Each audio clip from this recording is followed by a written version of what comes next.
Washington. These are times when people are divided. This is a closely divided chamber.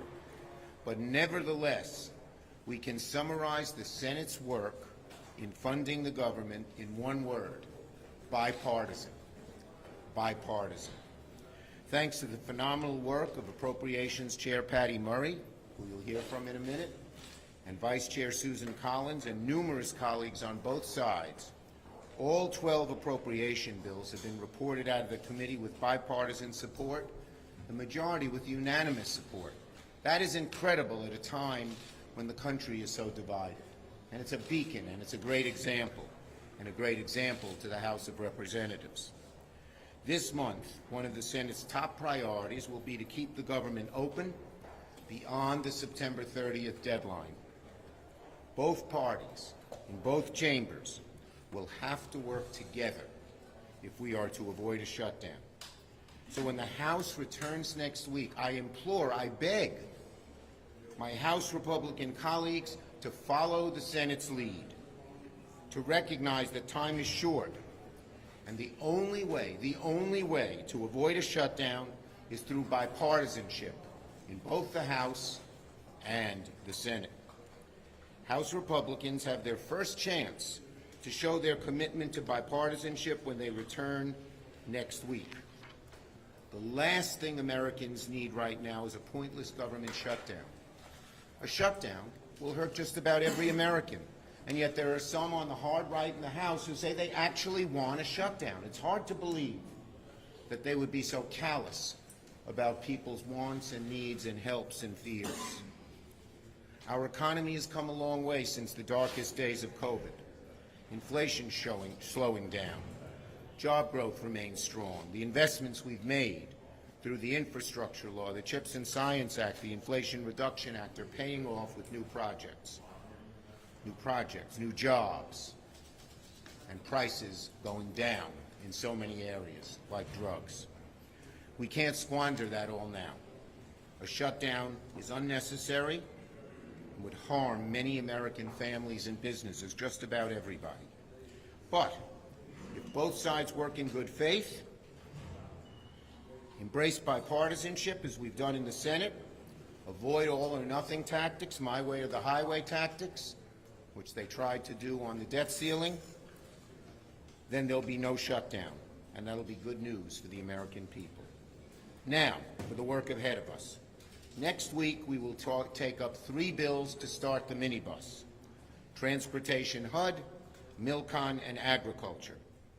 I will file cloture tomorrow on the motion to proceed on this minibus, and we will vote on the motion to proceed Monday evening. We expect a strong bipartisan vote, and then we will proceed to the appropriations bills using what we said we would do, regular order, allowing amendments and discussing the bills as the Senate should work. So that is where we're headed. We're moving in a great path in the Senate. We hope the House comes to its senses and follows our example and passes bipartisan legislation, and then we will be able to avoid a government shutdown. Senator Murray. Well, like all of my colleagues, I've been back home with my constituents, talking with them about their concerns and priorities, and let me tell you, they do not want to spend the next month wondering if Congress is going to fulfill its most basic obligation and fund the government. Here in the Senate, we have proven there is exactly zero reason for chaos or for shutdown. I'm working with Vice Chair Collins. The Senate Appropriations Committee has shown the American people that Congress can actually do its job, that we can work in a timely, bipartisan way to solve problems and make life better for the communities that we represent. We heard from members on both sides of the aisle. They want to return to regular order, and we've been working very hard to make sure an open, bipartisan process is going on to make that happen. We held markups with input from members on both sides and televised them for the first time ever, so everyone could see what was in them and what was going on. The result was real progress. For the first time in 5 years, we passed all 12 appropriations bills out of committee and did it with overwhelming bipartisan support. 9 of the 12 committee bills were unanimous or had just a single no vote. We spent a lot of time and a lot of late nights and early mornings negotiating serious bills which can actually be signed into law and which actually follow the bipartisan debt limit deal President Biden and Speaker McCarthy struck earlier this year. We have provided a clear bipartisan roadmap to fund the government under extremely difficult constraints, proving Congress can work together and through its differences. The next step, as you just heard, is to bring these bills to the floor, and we will start next week with the MilCon VA, Ag FDA, and the THUD bill. And we hope, again, to move to them as early as Monday evening. That's very good progress, but I think we all understand that a CR is going to be necessary to make sure we have time to complete this whole process. And that supplemental funding, like President Biden has requested, is absolutely necessary to support our Ukrainian allies, provide relief for the truly heartbreaking disasters we have seen around the country, and stop the flow of fentanyl and more. And let me be clear, we can and should meet the President's full supplemental funding request. There are too many urgent priorities that we cannot afford to shortchange, everything from delivering the disaster relief communities desperately need to recover, to paying our wildland firefighters, and continuing to have our Ukrainian allies back.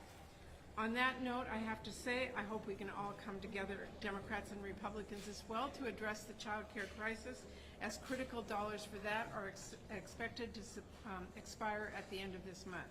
I'm ready to work with our Republican colleagues in every way possible to make sure that our child care centers remain open and our kids don't lose those slots, and parents, especially our moms, can stay at work. Now, as many of you know, I am no stranger to tough negotiations or fiscal brinkmanship, but I think it does bear repeating. The Senate has shown there is a genuine bipartisan path to do our jobs and fund the government. The Senate Appropriations Committee, with plenty of members on opposite ends of the political spectrum, strongly progressive Democrats and deeply conservative Republicans, wrote 12 bills to make our country safer, our economy more competitive, and do good for the people that we all represent back home. We are full steam ahead here in the Senate, and as we move forward, I hope that my colleagues in both chambers remember the power of the purse rests with Congress. We have to take that responsibility seriously. Thank you. Senator Durbin. What you've just heard from Senator Murray is nothing short of remarkable. I've been on the Senate Appropriations Committee for 25 years. I had just about given up hope that we could return to regular order. But the 2 new leaders on the committee, especially Senator Patty Murray, along with Senator Collins, are setting an example for Congress and for the nation that when the 2 parties work together, it's in the best interest of the United States. And they've done it in a fashion that is easily explained and easily defended. They've based their appropriation bills on the agreement reached between the President of the United States, the Speaker of the House, and the leaders in Congress, just several weeks ago for that matter. And they've done it in a remarkable way. To think that we have had only maybe 12 dissenting votes and 12 bills is amazing. And it just a tribute to both of their efforts, and I hope that we can see much more of that occurring in the near future. We need to avoid wild cuts in spending that have been proposed by some extreme members of the House.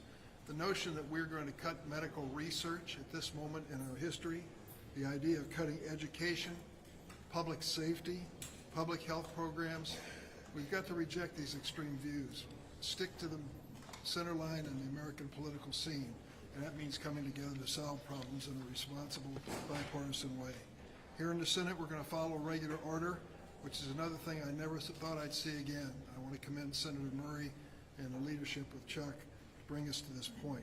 We need to work together on a bipartisan basis. I was on the floor the other day when Senate Minority Leader McConnell said, and I quote, "Keep the lights on by funding government through regular order," in which the Appropriations Committee has made a true unified headway in that regard. I hope our House Republican colleagues were watching. I hope they'll come back and work with us on a bipartisan basis. That is exactly what the American people have asked for. Senator Stabenow.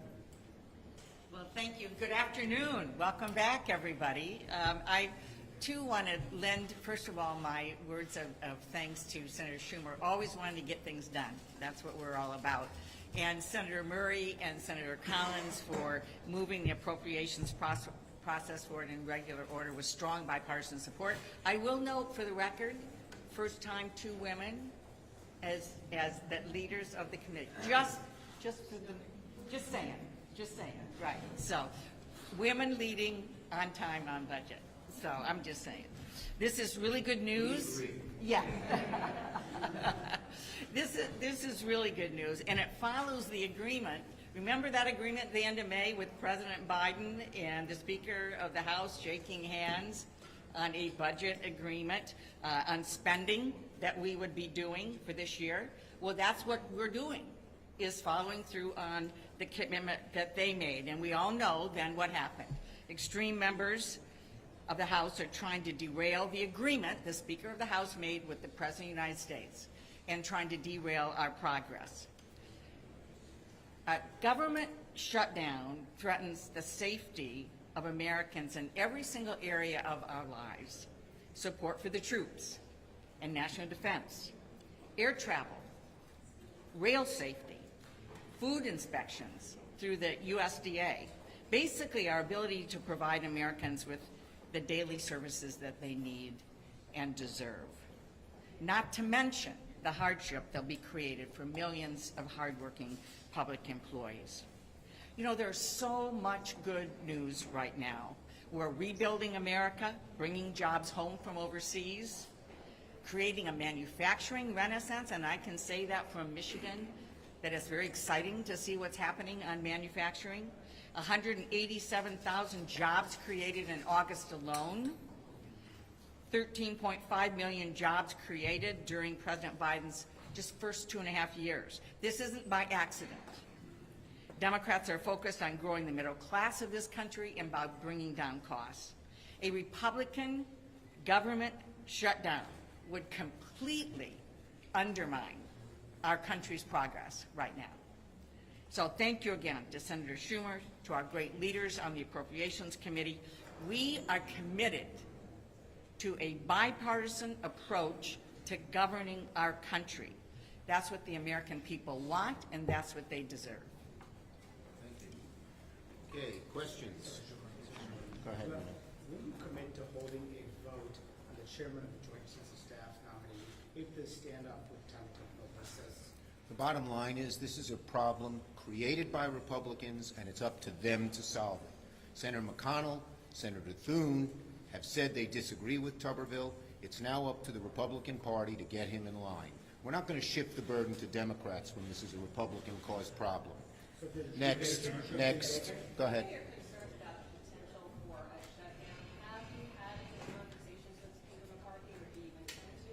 I've had a conversation with Speaker McCarthy, and we had a good conversation. We agreed a CR is the best way to go.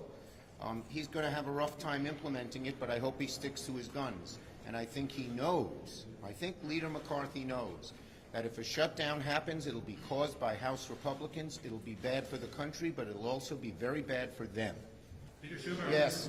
Thank you, Leader Schumer. The UK Parliament just recognized headlining that the country should Congress do the same, or at least the Senate do the same. No, I think that with the present situation is where we should stay. Yes. Yes, there was a hand there. Yeah, way back there. I would like to call on a new person there. Hi, new person. So I wanted to get your thoughts on the fact that lawmakers in both the House and also in the Senate have voiced concerns about Senator McConnell and his health. Can you offer your thoughts on Look, this? I'm very glad to see McConnell back. He's doing well. We're working together well, and I always wish him the best. Leader Schumer. Yes. We have this one coming up on AI next week. Talk about your role in that, secondarily here. Are you any closer to getting members any sort of legislation that you think you can move on Okay, AI? look, AI is one of the 2 or 3 most serious problems we face in the future, but it's also one of the 2 or 3 best opportunities we face in the future. So it's very, very important to both maximize the opportunities and the good that AI can do and minimize the harm, both of which are very large. Our forum is unique because this is such the inside forums that we've set up, and you can see that we have a very broad-based, balanced attendance of people who are experts, people who have AI systems in place, and critics. They're all coming together. And the idea is for all of us in the Senate to listen to their ideas and thoughts, for their facts and ideas to be the nutrient agar, and then our committees to go forward and to, move forward with legislation. We can't put our heads in the sand like ostriches. If we don't do anything, AI is going to move forward without us, and the dangers could be maximized and the opportunities could be minimized. And so this is going to be one of the most important sessions, if you will, that Congress has had. Why did we do it this way? Because it's so unique. It is broad and deep. It's going to affect every aspect of society. It is constantly changing, and it is very complicated. So I'm very, very pleased with how this has happened, and as everything else we're trying to do, or much else we're trying to do, we're doing it in a bipartisan way, and Senators Rounds and myself and Heinrich and Young have been working very hard all of August to put this forum together, and we think it'll do a lot of good. Yes? Are you concerned at all Republican calls for impeachment could get in the way of the budget negotiations? The Republican calls for impeachment are absurd, and we're going to move forward and do our job here in the Senate of funding the government and doing the many other things that I listed in the dear colleague I sent that we need to do. Thank you, everybody.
Obviously, we have a lot of work to do in a very short period of time.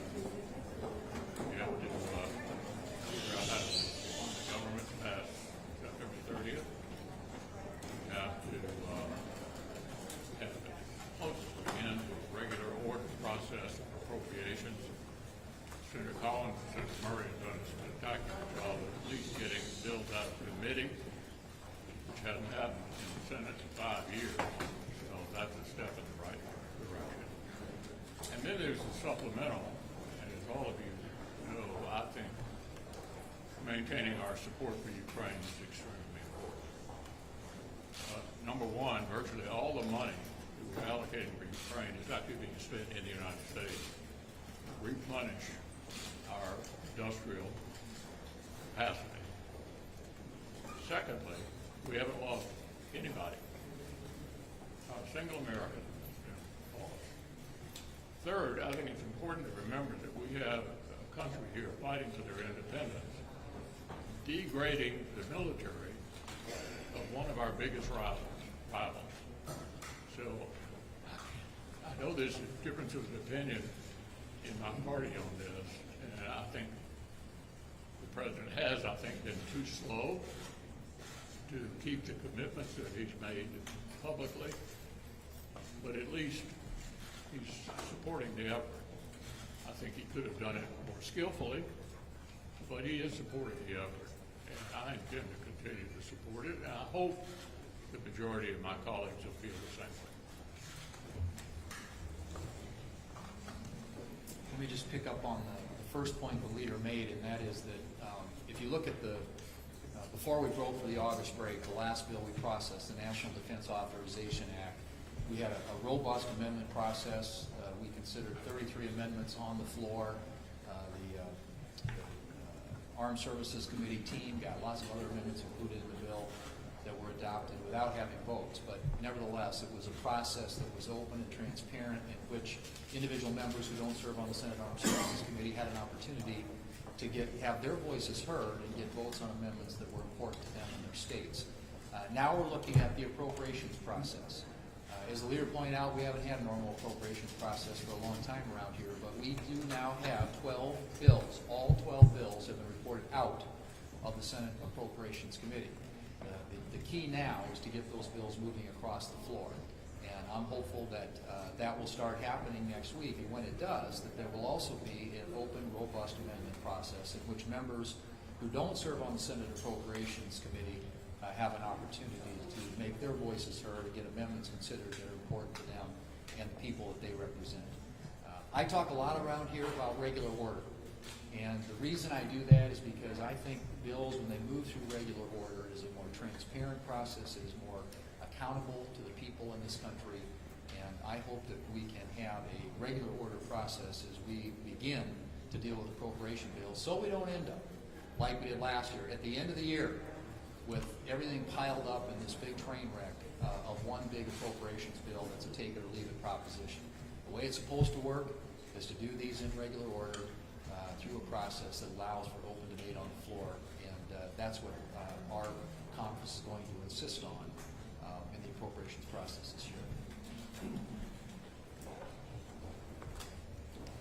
Joe Biden's recent statements on the economy reveal a president completely out of touch with the pain and the suffering that he's causing the American people. If you wanted to describe Bidenomics in one word, it would be failure. The economy is the #1 issue facing our country. All of us have been traveling our states. I've been all around Wyoming over the break, talking with folks. People are fed up. They're fed up with record high prices, record high interest rates if you want to borrow money, and a record high debt. And they're tired. They're tired of having to work so very hard just to try to keep up with the prices that continue to go up. They seem to be hit right between the eyes every time they go to the store, fill up with gas, try to buy groceries, all of those things, and they're mad. People are mad because they see the country heading in the wrong direction, and they don't see us getting back on track. People also do not believe that Joe Biden is up to the task. Only 1 in 3 Americans think that President Biden and the Democrats are actually doing a good job on the economy. And case in point is this past Labor Day weekend, gasoline prices hovering at about $4 a gallon. Well, that's up over $2 a gallon from where we were about 2 years ago. And back to school shopping, it has become very, very expensive and very stressful for American families. Whether it's putting food in the lunchbox, supplies in the backpack, we're all seeing increased costs as a result of Bidenomics. Well, Republicans have solutions to make things more affordable. And it's to cut the wasteful Washington spending. It's to release this death grip that the regulators have, the bureaucrats here in Washington, making everything more expensive back home. And it is unleashing American energy. We have it in abundance. That's the way to get America back on track.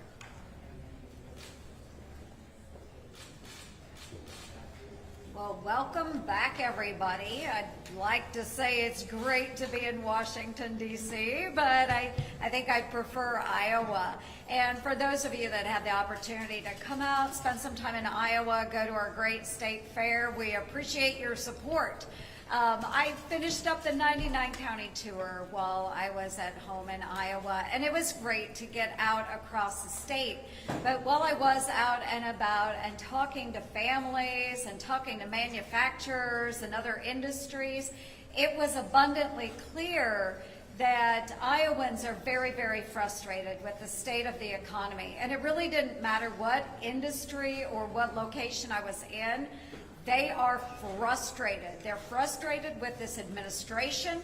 They're frustrated with Bidenomics. It is increasingly difficult to support their families. And it's really tough because even in my communities in southwest Iowa, where I was born, where I was raised, and where I live today, seeing the men and women that I have grown up with, they are 2 full-time income families now taking on additional jobs. just to make ends meet.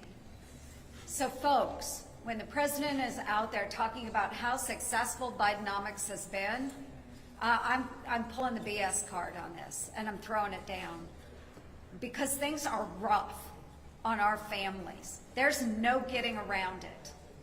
And I know sometimes you're in this bubble here in DC, but again, folks, if you can get out to Iowa, any of our great states, you're gonna see a different story when it comes to our families and our businesses. So please pay attention.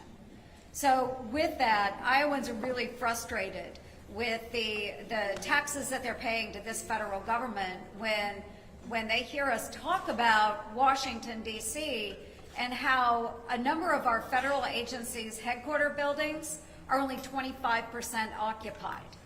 Okay, where are all of those workers? I know they're still on the payroll, right?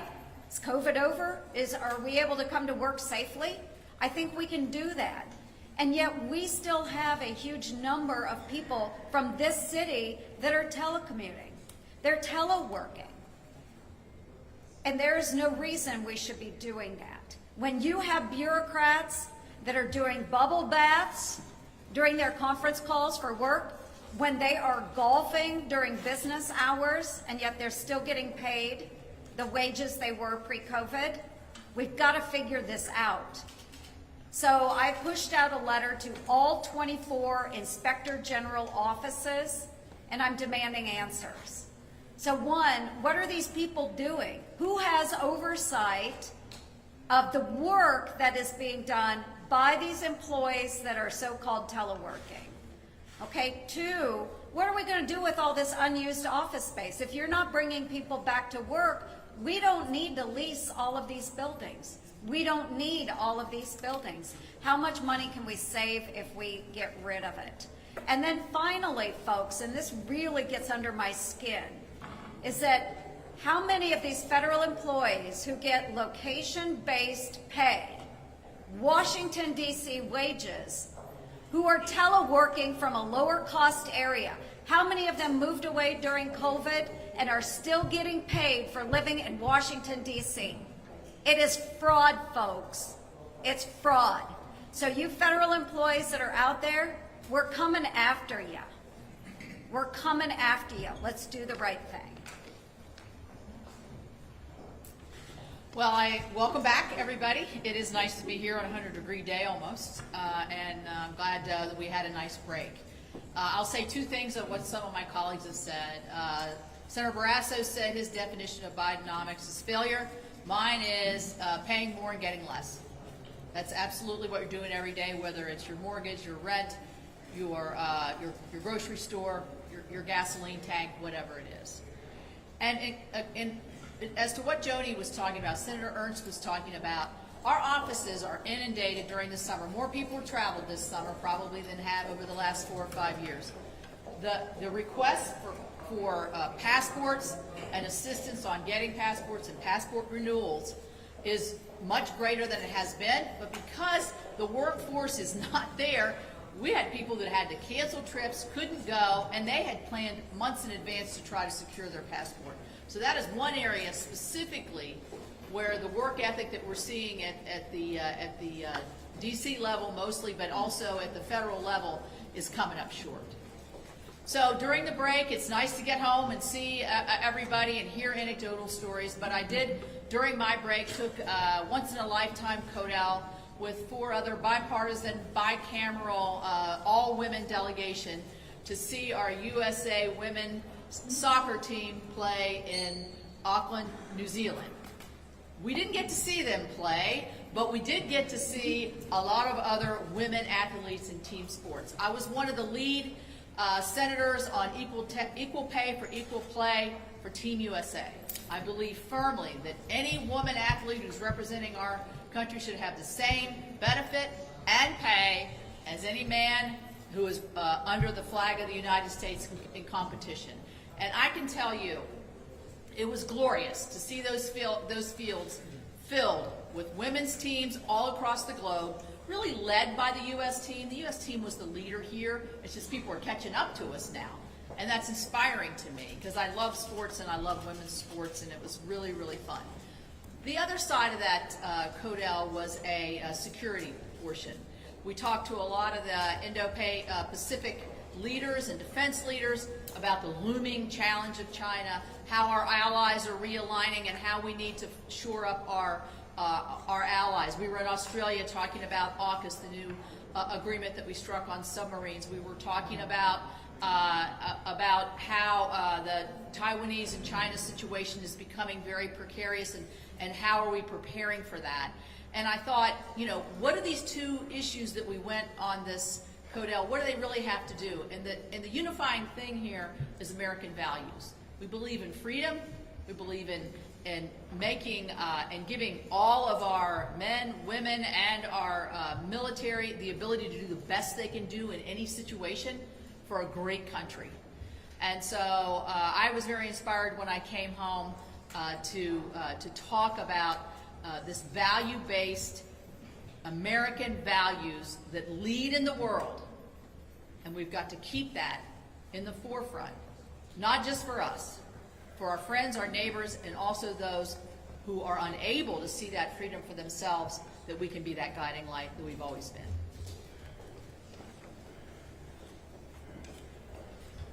So President Biden spent the month of August telling a very different story to the American people than what we are seeing back home with the people that elect us to come back here to Washington.